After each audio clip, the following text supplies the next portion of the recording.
I think a lot of people would want us to touch on the 2001 Daytona 500.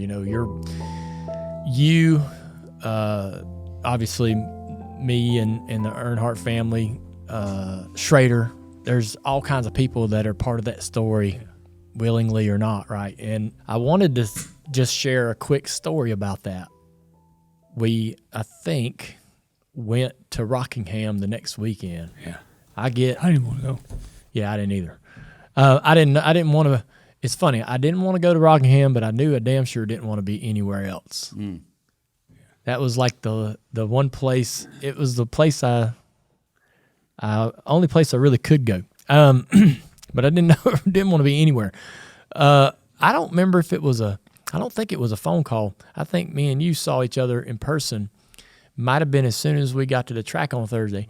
We had a press conference, and we were going to speak. And Sterling came up to me and said, "Hey, could you do me a favor?" He's like, "I'm getting literal death threats about this, about people thinking I had something to do with this." And I was like, "No."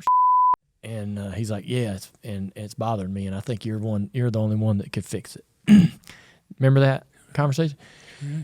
And so I go on to the press conference, and I said, I couldn't believe I had to say this in that, at that moment. But I was like, whoever's got a problem with Sterling or thinks Sterling has some role in this needs to get rid of that notion altogether. I have sort of felt, some sympathy or something about that for you.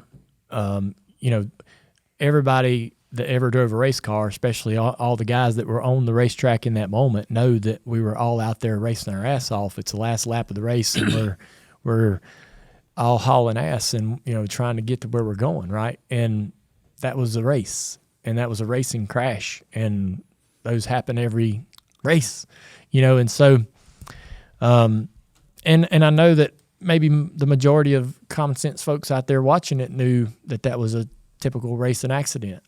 I don't know how much that bothered you, that people would have any problem with what went on right there. I don't even know how to categorize it or how to describe it, but I just hope that you've carried no problems or carried no sliver of guilt or any kind of thing going forward with that, because I haven't. I've always thought the world of you and felt we were all very unfortunate, in that moment, in various degrees of unfortunate. But I told Schrader, I was like, "Man, I know you didn't want to be in that crash. I know you didn't want to be the one to walk up to that car, but I'm glad you were."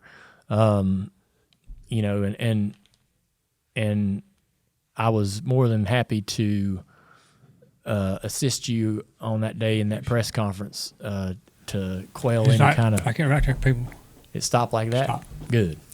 Well, I'm glad it made a difference. I never did find out whether it did. I was wondering, did it help? You're saying it helped. Yeah. Sure did. Yeah. Well, I felt so unfortunate because none of us wanted to be a part of that.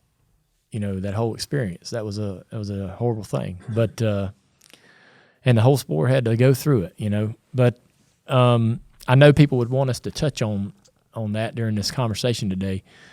But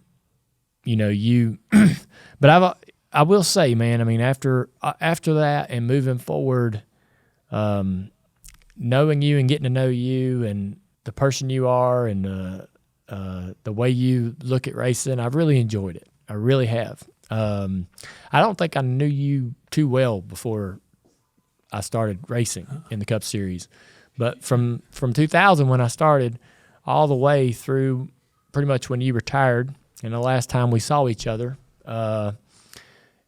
you were always easy to talk to.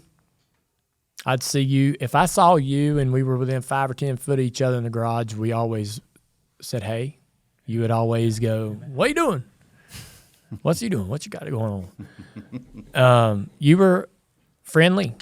You were a guy that I think a lot of people in the garage called a friend. You were a guy that I think a lot of people enjoyed talking to. You were always funny, had always a joke to tell or a funny story to share, something that had happened that weekend. You were in the middle of something all the time.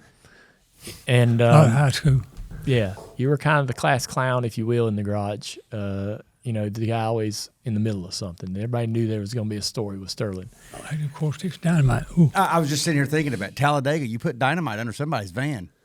You sent a bunch of people to therapy that day. Hey, if you like that video, you'll love the entire podcast. The Dale Jr. Download, it's available on all major podcast platforms.